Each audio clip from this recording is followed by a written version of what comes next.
Bonjour, je vais vous entretenir d'une belle figure, Jean Mohamed Abdeljelil, né en 1904, mort en 1979, un homme du XXe siècle et comme son prénom vous l'a peut-être fait deviner, un homme né à Fès en 1904 dans une famille marocaine et devenu ensuite chrétien à Paris et ayant choisi la vie franciscaine pour suivre le Christ. C'est un bel itinéraire marqué par une fidélité profonde à ses racines et par une fidélité tout aussi forte au Christ qu'il a découvert. Jean Mohamed Abdeljelil est une belle figure de croyant dont l'itinéraire est marqué par cette double fidélité à ses origines marocaines et musulmanes et à la figure du Christ qu'il découvre et qu'il désire suivre dans la suite de François d'Assise. Il est intéressant de noter que sa rencontre avec le Christ s'est faite à travers de belles et longues amitiés, à commencer par l'amitié avec le père Clément Étienne à Rabat, puis avec des familles chrétiennes à Paris, dans des échanges avec le père Moulazadeh, devenu Monseigneur Moulazadeh, un jeune Turc, devenu prêtre et travaillant à Rome, mais aussi avec de grandes figures intellectuelles comme Jacques Maritain et Louis Massignon. Cette double fidélité dont je viens de parler et son refus affirmé de rejeter la racine sur laquelle a été greffée sa foi au Christ l'ont conduit à l'engagement de toute sa vie au service de la compréhension mutuelle des chrétiens et des musulmans, avant le Concile Vatican II, pendant et un peu après. Son chemin de conversion est marqué par la passion, aux deux sens de ce mot. Passion pour le Christ et l'Évangile, et passion, c'est-à-dire souffrance, due à ce choix, entraînant une rupture de la part de sa famille et de son pays, auquel il est pourtant toujours demeuré très attaché. Il n'est pas possible ici d'aborder toutes les dimensions de la vie et de l'enseignement de Jean Mohamed, mais dans un premier temps, je voudrais, à partir de sa correspondance avec son ami Monseigneur Moulazadeh,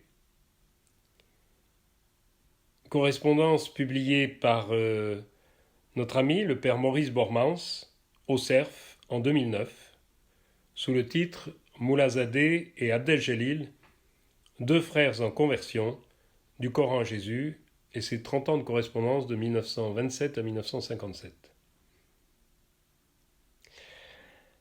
Donc à partir de sa correspondance avec son ami Monseigneur Moulazadeh, je voudrais essayer de mettre en lumière le chemin qui conduit un jeune étudiant musulman marocain à demander le baptême et à s'engager dans la vie religieuse franciscaine. Quel chemin de conversion donc. Et puis dans un second temps, surtout à partir d'une conférence qu'il a donnée à Louvain en 1964 et qui s'intitule « À la rencontre de l'âme musulmane », nous verrons comment il invite ses interlocuteurs chrétiens à la découverte, et je prends un titre d'un des livres qu'il a publié, des aspects intérieurs de l'islam.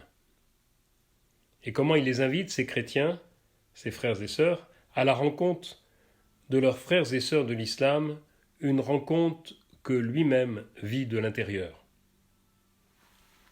Si Jean Mohamed Abdeljelil est un des pionniers des relations et du dialogue islamo-chrétien, on peut souligner que c'est de l'intérieur de sa vie, de sa pensée et de son cœur qu'il a vécu cette rencontre.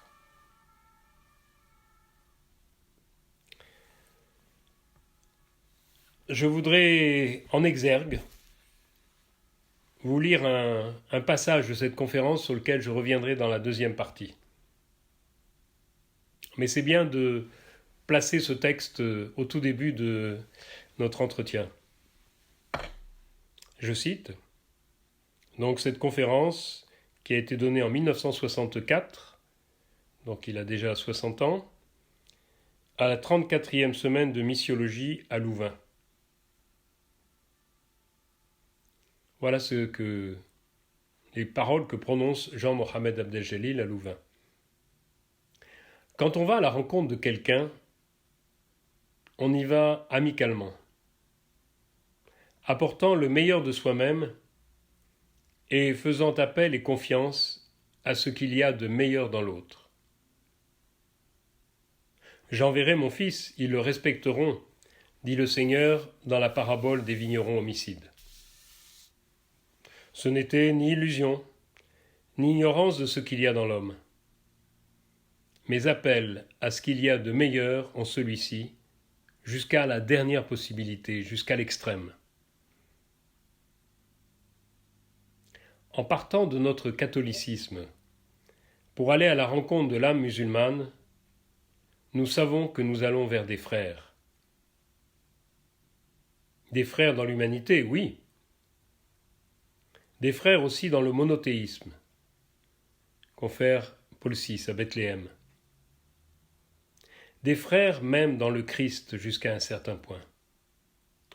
Non pas tellement à cause de ce qu'ils retiennent de la physionomie historique du Christ, qu'à cause de la prédestination de tous les humains dans le Christ. Pie XII l'a rappelé dans son encyclique Mystici Corporis, le corps mystique, et vous connaissez la parole des premiers siècles, selon laquelle toute âme est naturaliter Christiana, naturellement chrétienne. Les musulmans, eux aussi, ont une conception de ce genre. Ils disent que toute âme est monothéiste par nature. C'est ce que la tradition musulmane appelle la fitra. Tout être est créé musulman, c'est-à-dire soumis à Dieu, et ce sont ses parents qui le rendent chrétien, juif ou polythéiste. Voilà, je voulais mettre en exergue ce texte, comment, dans quelle attitude aller à la rencontre de l'âme musulmane, aller à la rencontre de frères et sœurs dont il dit qu'ils sont non seulement frères et sœurs dans l'humanité, mais aussi en Christ. Abordons la première partie, un chemin de conversion. D'abord, quel est l'itinéraire de ce jeune Marocain musulman qui le conduit de Fès, dans l'est du Maroc, à Paris? Mohamed Abdeljelil est né à Fès au Maroc en 1904. Et voilà comment il se présente lui-même dans un témoignage qui a pour titre « Témoignage d'un tard venu à l'Église », publié en 1967. Donc il se présente comme venant d'une famille pauvre et honorable, profondément religieuse, pieuse, exigeante sur la foi et les mœurs, originaire d'Andalousie, fixée à Fès depuis 4 siècles. Plusieurs membres de sa famille occupent des postes dans l'administration, dont un oncle comme procureur du roi à Fès, mais ce n'est pas une famille aisée ou de la grande bourgeoisie. Il reçoit à Fès une éducation religieuse, dont la lecture du Coran et de la Sunna. La Sunna, ce sont les récits appelés hadiths qui sont attribués à Mohammed et dont on rapporte la chaîne de transmission. Donc il reçoit cette éducation de la part de professeurs de la grande et ancienne université religieuse de Fès, la Qarawin. Si vous avez la chance d'aller un jour à Fès, n'hésitez pas à vous y approcher. Les non-musulmans n'ont pas le droit d'y rentrer, mais elle s'appelle Qarawiyya parce qu'elle a été fondée par une riche femme originaire de Kérouan, en Tunisie. Donc c'est par ses professeurs qu'il découvre le sens de la transcendance de Dieu. et se familiarise avec sa parole. Et à l'âge de 10 ans, il accompagne ses parents au pèlerinage de la Mecque. Vous savez que c'est un des 5 piliers de l'islam, une des 5 obligations à remplir pour un musulman croyant en bonne santé. Et c'est sans doute, à ma connaissance en tout cas, le seul prêtre catholique qui peut être appelé Hajj, puisqu'il a fait le pèlerinage de la Mecque. Mohamed est un élève brillant. Du coup, son père l'inscrit au lycée ouvert par les Français à Fès, puis il poursuit ses études secondaires au lycée Gouraud à Rabat. Et durant ces années où il est à Rabat, alors que sa famille habite Fès, il est en pension à l'école de Foucault, tenue par les frères franciscains, et c'est là qu'il noue une belle amitié avec le responsable qui est le père Clément Étienne. C'est son premier contact avec un chrétien. Et du coup, ce père Clément Étienne va attirer l'attention du maréchal Lyautey, qui à l'époque est résident général au Maroc. Le Maroc est un protectorat français, donc il y a des autorités marocaines sous le contrôle de ce résident général.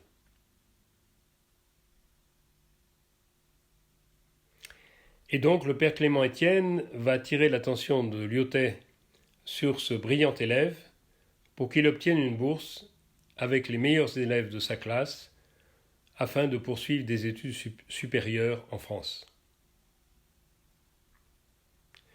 L'idée de Lyautey était de sélectionner une élite de jeunes Marocains capables le jour venu d'exercer des responsabilités gouvernementales dans leur pays. Le frère de Mohamed, Omar, et d'autres jeunes gens de bonne famille, entre guillemets, sont aussi envoyés en France ces années-là. Septembre 1925, je rappelle, il est né en 1904, il est donc inscrit à la Sorbonne pour préparer une licence ès en langue et littérature arabe. Mais en même temps, c'est un esprit curieux et il est désireux de mieux connaître le christianisme. Pour cela, il s'inscrit pour suivre des cours à l'Institut catholique de Paris. Et il dit dans ce même témoignage que j'ai cité tout à l'heure, « Je suis entré à l'Institut catholique pour étudier le christianisme dans sa citadelle. Je lui étais non seulement opposé, mais hostile. C'était donc pour trouver de nouveaux arguments afin de le combattre, un peu comme saint Paul, quoi. Il lui faut une permission spéciale, car il est le premier musulman à vouloir suivre des cours dans une faculté canonique à l'Institut catholique de Paris. Il est passionné par ses cours, par les cours qu'il suit, et la rencontre de certains professeurs comme Jacques Maritain, puis au Collège de France, Louis Massignon, tout en poursuivant la préparation de sa thèse de doctorat sur un mystique du musulman du Haut Moyen-Âge, Aïn el-Qudat el-Amahani.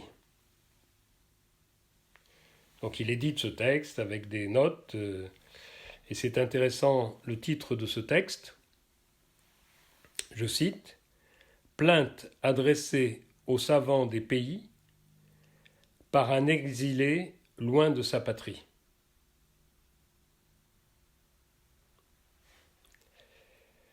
Donc il s'agit d'un mystique musulman persan, disciple du grand El-Ghazali, et qui est mort crucifié en 526. Et durant ces années d'étudiant, il est accueilli par une famille chrétienne, les Faguer, souvent reçus par eux ou pour des amis du père Clément. Et voilà ce qu'il note, fort important. C'est la rencontre de laïcs, notamment parmi les professeurs, de laïcs qui pratiquaient vraiment leur christianisme, qui m'a amené à poser cette question.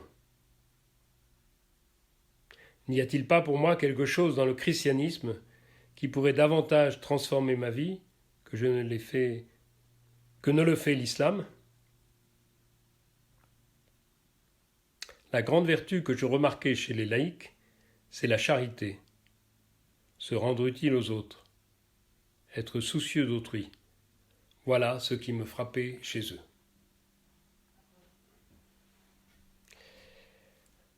Voilà, démarrage de l'itinéraire, le passage de Fès à Paris. Et sur ce chemin de conversion, Mohammed pose des questions. Voilà, ce n'est pas un terrassement subi comme Paul. Plus il est témoin de la vie des familles qu'il accueille, plus il pose des questions sur le christianisme. Et il passe ainsi, selon ses propres dires, de l'affirmation musulmane à la découverte du christianisme. C'est pourquoi le père Clément, avec qui il entretient une correspondance régulière, 2 lettres par mois environ, le met en relation avec Paul Mehmet Moulazadeh. Lui, le musulman marocain, interrogé par la foi des chrétiens, questionne le musulman turc devenu chrétien et prêtre. Et donc Maurice Bormans a publié la correspondance entre les 2 hommes. Et donc les résultats sont intéressants. Alors, dans la première lettre écrite le 1er octobre 1927, ça fait donc 2 ans qu'il est à Paris, il dit combien cette année, 1927, est celle d'un déplacement fondamental. Avant le 30 janvier de cette année, je pensais que tout musulman, quel qu'il soit, ne pouvait avoir aucune raison de changer de religion. Depuis cette date, donc le 1er octobre 1927, j'ai parcouru de nombreuses étapes. Je me suis mis à l'étude de la religion catholique, à la lecture des textes sacrés, en premier lieu, et j'en suis maintenant arrivé à prendre mes convictions musulmanes et j'en suis maintenant arrivé à perdre mes convictions musulmanes et à donner toute ma sympathie à la cause catholique. Il indique que la première question qu'il s'est posée, c'était celle de l'authenticité des évangiles. Et il les reconnaît authentiques. De ce fait, la théorie de la falsification des écritures chrétiennes n'a plus de pertinence pour lui. Il dit ensuite son admiration pour la morale chrétienne et la sainteté du fondateur. Donc si par certains côtés il se dit proche du catholicisme, il relève des points de butée. Et je vais vous les énumérer. D'abord à propos du Christ, ensuite à propos de Mohammed. Premier point de butée, il écrit « La première question qui me préoccupe est celle de l'homme-dieu, ou plutôt de Dieu. Comment êtes-vous passé de la conception musulmane de Dieu à la conception chrétienne de Dieu, unique en 3 personnes ? Je ne m'empresse pas de vous dire que la Trinité n'a rien en elle qui me choque, je ne peux pas cependant dire que j'y crois. Rien en elle me choque, mais je ne peux pas dire que j'y crois. » La deuxième question dont je me permets de vous parler aujourd'hui, donc écrit Jean Mohammed à Paul Moulazadeh, est celle de la mission de Mohammed. Quoique n'ayant plus mon suffrage, Mohammed me semble être sincère. On ne peut l'accuser d'imposture, pas plus que d'hallucination. Qui donc est-il ? Y a-t-il une part d'intervention divine dans sa mission ? Plus loin, expliquant qu'il lit quotidiennement les livres sacrés, il exprime son admiration pour l'apôtre Paul lors de sa toute première lecture des Épîtres. Il découvre le Nouveau Testament en l'ouvrant, et en lisant une première épître de Paul, il écrit « Saint Paul est la figure qui m'a le plus frappé. Saint Paul est un colosse de foi, de charité et d'action. C'est pour moi un des arguments les plus vivants du catholicisme.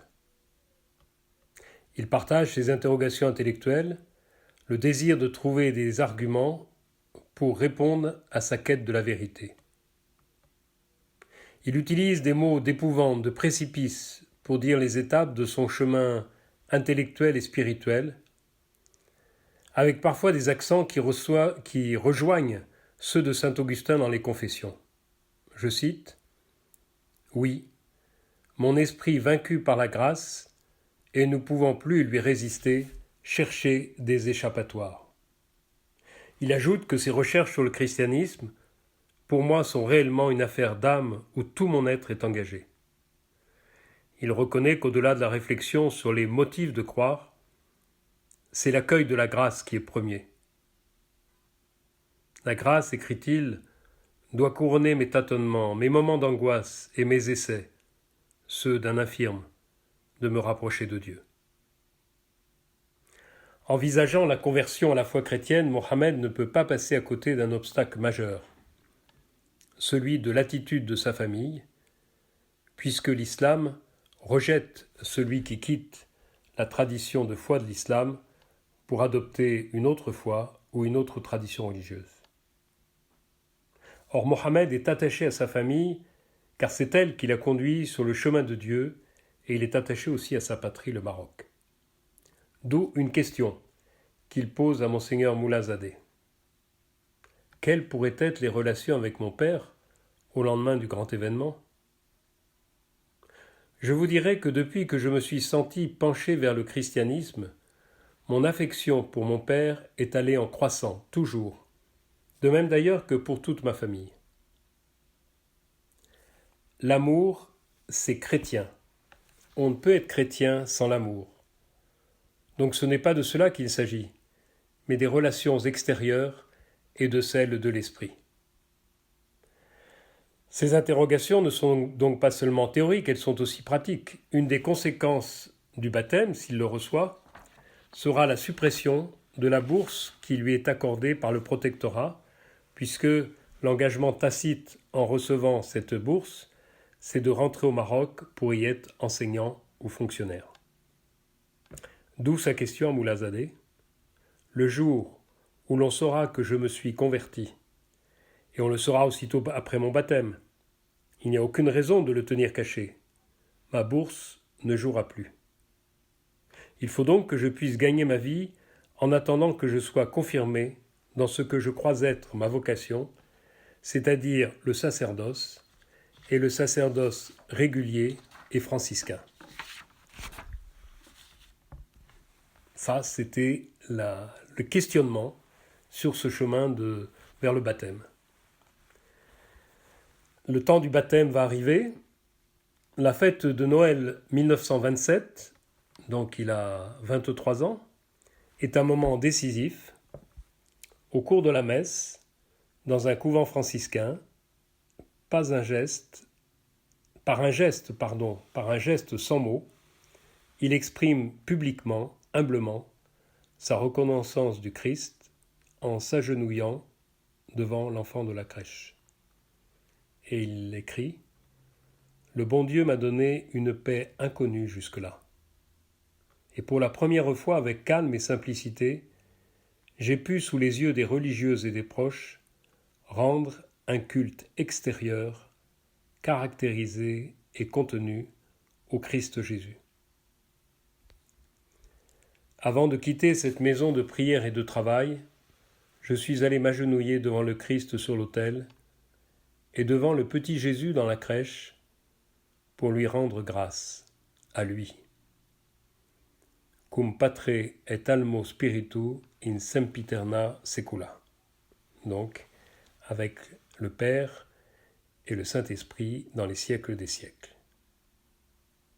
On peut noter que c'est un geste, caractéristique franciscain, puisque, comme vous le savez, la tradition de la crèche de Noël vient de François d'Assise. Et à ce moment-là, dans la correspondance qu'ils entretiennent, Mohammed Abdeljelil et Moulazadeh, ce dernier lui écrit en l'appelant Jean, car vous voilà déjà baptisé de désir et chrétien dans l'âme.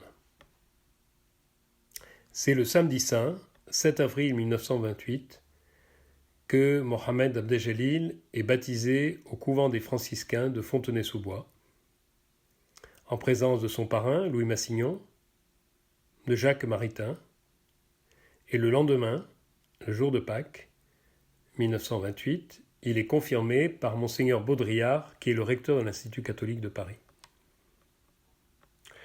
Avec Louis Massignon, les échanges du filleul et du parrain ouvrent à une forte amitié, marquée par le désir commun de la réconciliation entre chrétiens et musulmans.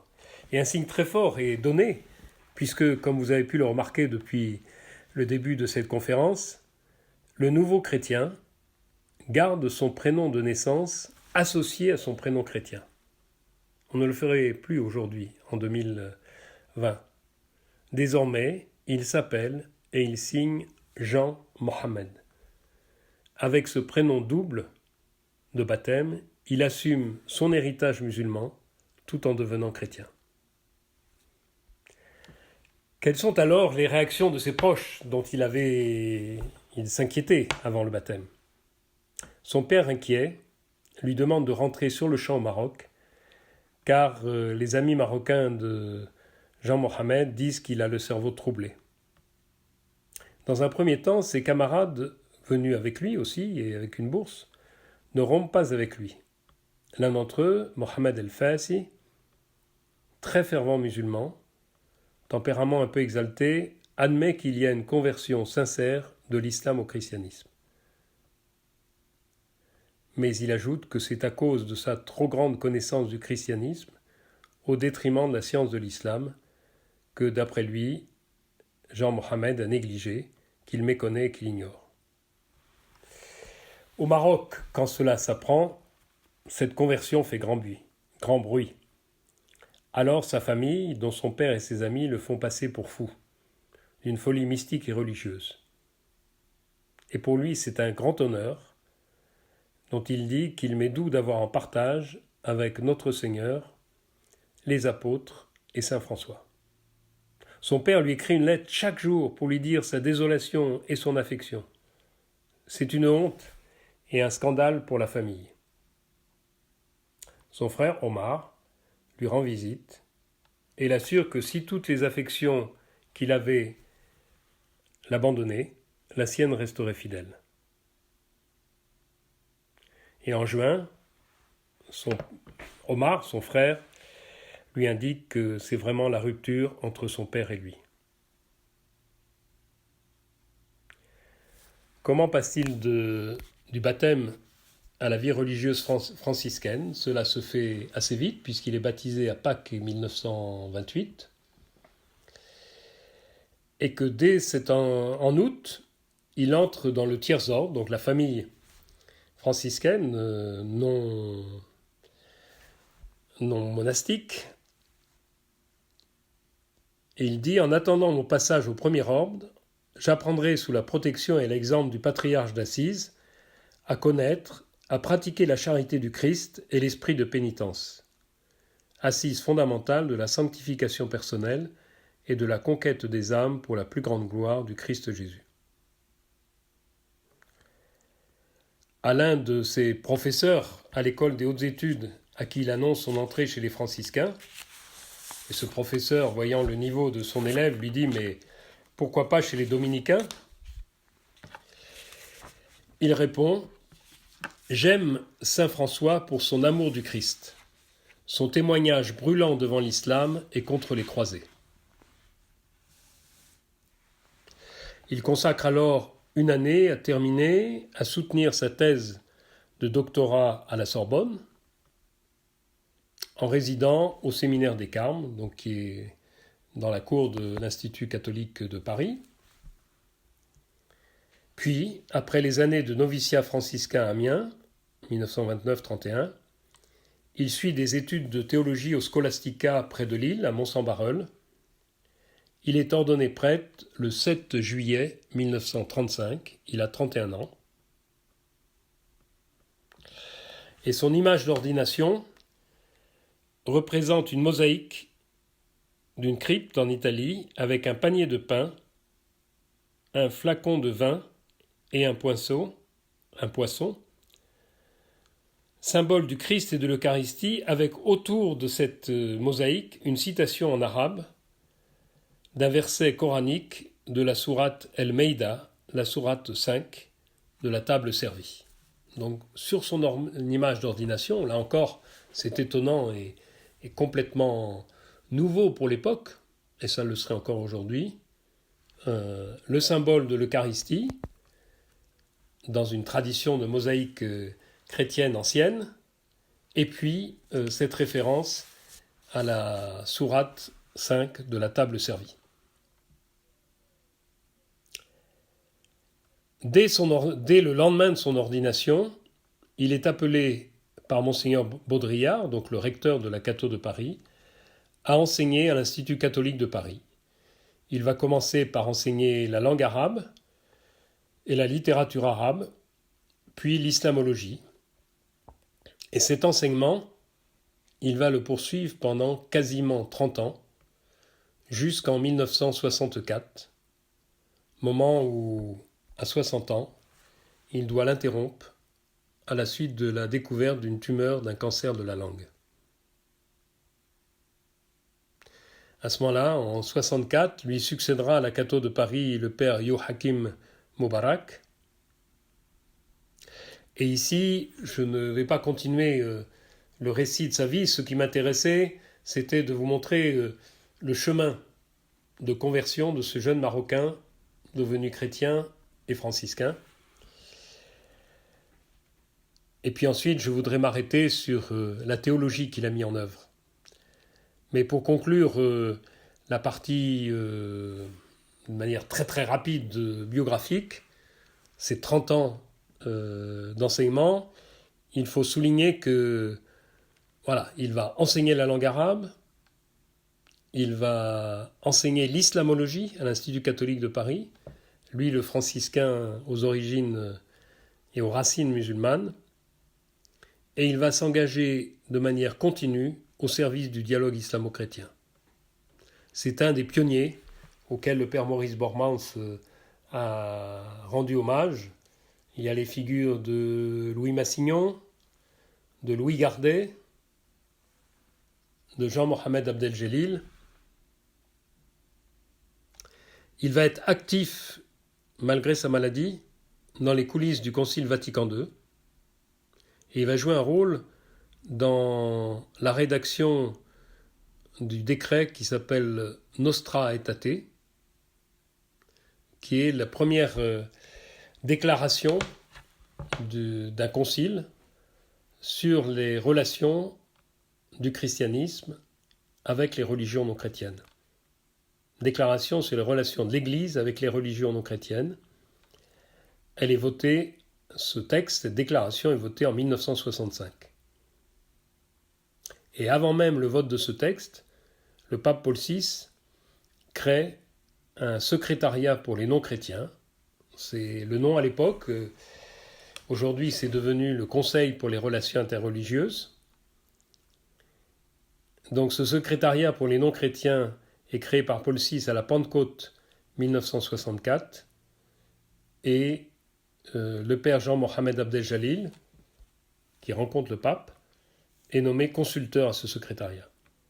Et il va contribuer à un premier document qui s'intitule « Orientation pour le dialogue islamo-chrétien », publié par ce secrétariat.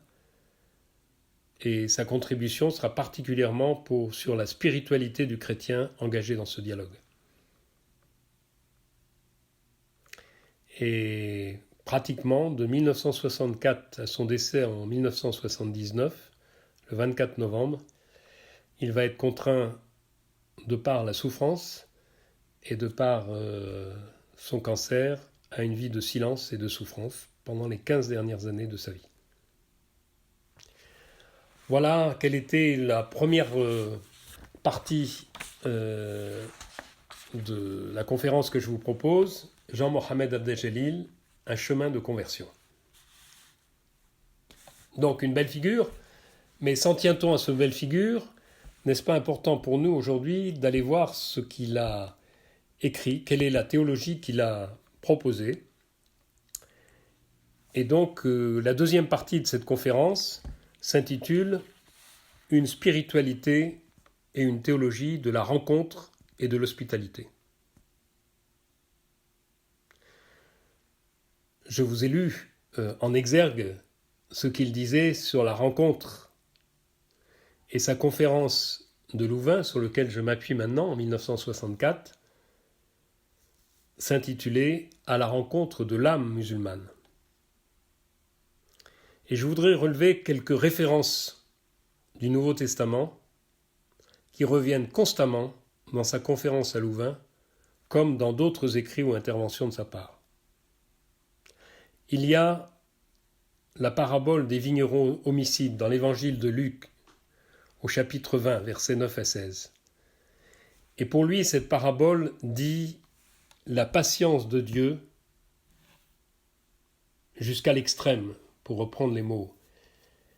Dieu fait appel à ce qu'il y a de meilleur en l'homme jusqu'à la dernière possibilité, jusqu'à l'extrême. Très beau mot qu'on retrouvera bien sûr dans l'évangile de Saint Jean, il les aima jusqu'à l'extrême. Donc, cette parabole de Luc 20. Il y a un texte clé aussi dans ses écrits et dans cette conférence, toujours chez Saint Luc, c'est le récit des disciples d'Emmaüs au chapitre 24 de Luc. C'est le paradigme de toute mission, de toute rencontre. Enfin, un troisième récit, toujours dans l'évangile de Luc, c'est celui de la visitation de Marie à Élisabeth, au chapitre 1 de Luc, versets 39 à 56. C'est encore sur ce même récit, sur ce même registre, de la rencontre. Donc voilà ces trois références dans l'évangile de Luc. Et au passage, il est intéressant de noter que bien avant Christian de Chergé, Jean-Mohamed Abel-Gélil place cette rencontre de Marie-Élisabeth, cette visitation, comme un texte clé pour la rencontre entre croyants. Enfin, quand il veut fonder l'attitude à adopter de la part des chrétiens vis-à-vis des musulmans, il cite à la fois la règle d'or, ce qu'on a appelé la règle d'or, qu'on trouve en Matthieu 7 ou en Luc 6, Matthieu 7, 12, Luc 6, 31, faire aux autres ce que nous voudrions pour nous-mêmes. Et puis, dans la première lettre de Saint Jean, au chapitre 3, verset 18, aimer en acte et dans la vérité. Alors, quelle est donc sa spiritualité, sa théologie de la rencontre et de l'hospitalité ? D'abord, quand il relit son histoire, quand il intervient, il revient sur l'itinéraire que j'ai essayé de vous décrire. Il s'agit pour lui de devenir chrétien en assumant un héritage spirituel reçu de l'islam.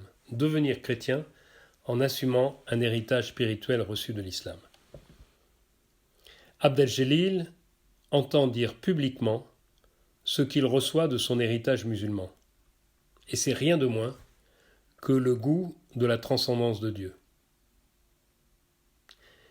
Il écrit dans un gros livre, qui est un livre de référence, l'introduction à la théologie musulmane. C'est lui qui fait l'introduction, un livre signé par Louis Gardet, petit frère, et Georges Anawati, dominicain du Caire. Je lis ces quelques lignes.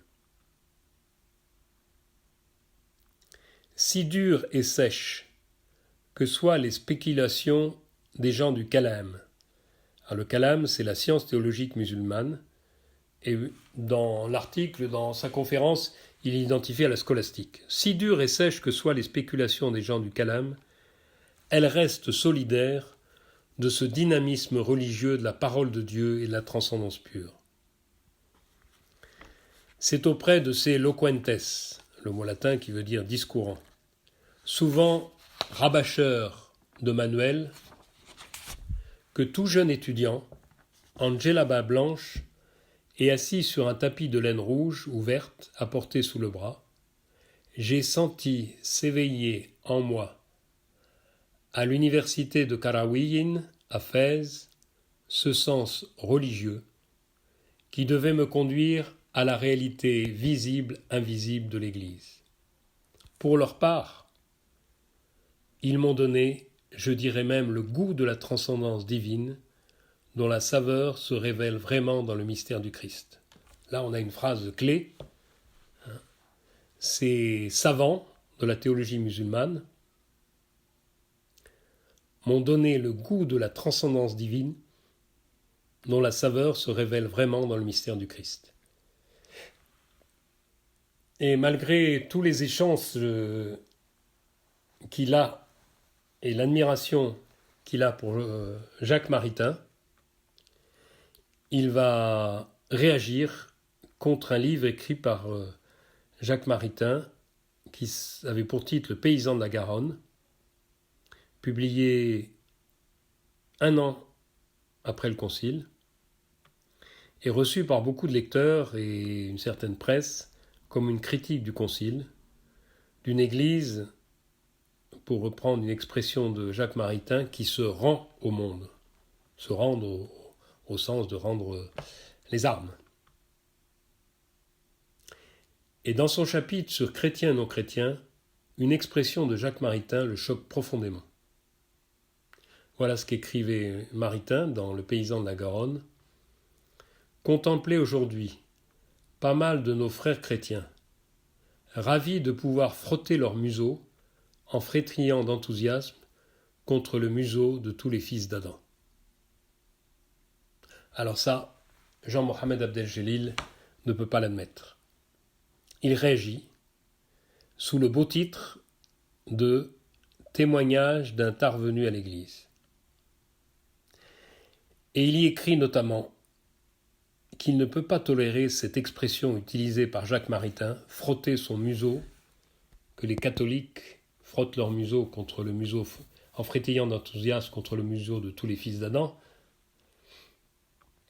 Et donc il réagit fort. Il ne peut tolérer cette expression, car, dit-il, le visage, elle désigne à travers le nez le visage de l'autre, et ce visage est sacré. Je cite maintenant, dans Témoignage d'un tard venu à l'Église, donc écrit en 67, vous voyez, fin du concile 66, livre de Maritain, Le paysan de la Garonne, 66, Témoignage d'un tard venu à l'Église, de la part de Jean-Mohamed Abdel-Jelil, 67. Il écrit donc « Le visage, c'est ce qu'il y a de plus sacré pour les autres, aussi bien que pour nous. Qui disons plus communément la face. La sagesse populaire du Maroc dit couramment El-Wajh Meshhaf, Mus'haf, El-Wajh Mus'haf, ce qui signifie le visage est un Coran, c'est-à-dire sacré. On sent là que Jean Mohammed est touché dans sa propre chair par la dérision ou le mépris qui se porte sur le musulman. Touché donc dans ses racines familiales, religieuses. Mais il est aussi atteint dans sa foi, dans la dimension eschatologique de sa foi chrétienne, convaincu qu'il est que tous sont invités à rejoindre la table du royaume. Et même si aucun non-chrétien ne tombait sur cette page de Jacques Maritain, je la ressens, moi qui viens du milieu d'eux, et qui ne cesse de rêver du jour où ils s'assoiront avec nous à la même table du Seigneur. Je la ressens comme une injure pour eux tous. Alors, devant cette réaction vive, profonde, et ancrée dans l'espérance du royaume de Dieu, cette image de la table où Jean Mohammed est convaincu que s'assoiront avec nous à la même table du Seigneur les musulmans, fait penser à la même image utilisée par Thérèse de Lisieux disant qu'elle s'assoit à la table des pécheurs. Faut-il parler de double fidélité ? Je préférerais plutôt reprendre l'image de la greffe qu'on trouve chez Paul dans l'Épître aux Romains. Jean Mohammed a reçu la grâce de la grève chrétienne sur des racines irriguées par la sève venue de Dieu à travers l'islam. Je le cite, « Je ne vois pas pourquoi, devenant chrétien, je doive absolument abandonner des valeurs religieuses que j'ai reçues de ma famille ou de mes maîtres musulmans et qui sont loin de répugner au christianisme, considéré dans la personne de son fondateur et dans le caractère non sociologique de l'Église. Une de ces valeurs, reçues donc de sa famille, consiste à ne jamais tolérer dans sa pensée et dans son attitude de devenir l'esclave d'une créature quelle qu'elle soit. Ainsi tu n'es plus esclave, tu es fils. Épître aux Galates 4.2. Devant la réaction d'un de ses professeurs qu'il estime « Mais vous êtes encore musulman !» sa réponse fuse « Tant mieux si cela peut être assumé dans ma foi chrétienne. » Et là, je crois qu'on a une phrase très forte et une clé. « Tant mieux si cela peut être assumé dans ma foi chrétienne, ce que j'ai reçu de l'islam. » Donc dans cette seconde partie, je voulais vraiment souligner que, comme chrétien, devenant chrétien, il assume l'héritage spirituel qu'il a reçu de sa tradition musulmane.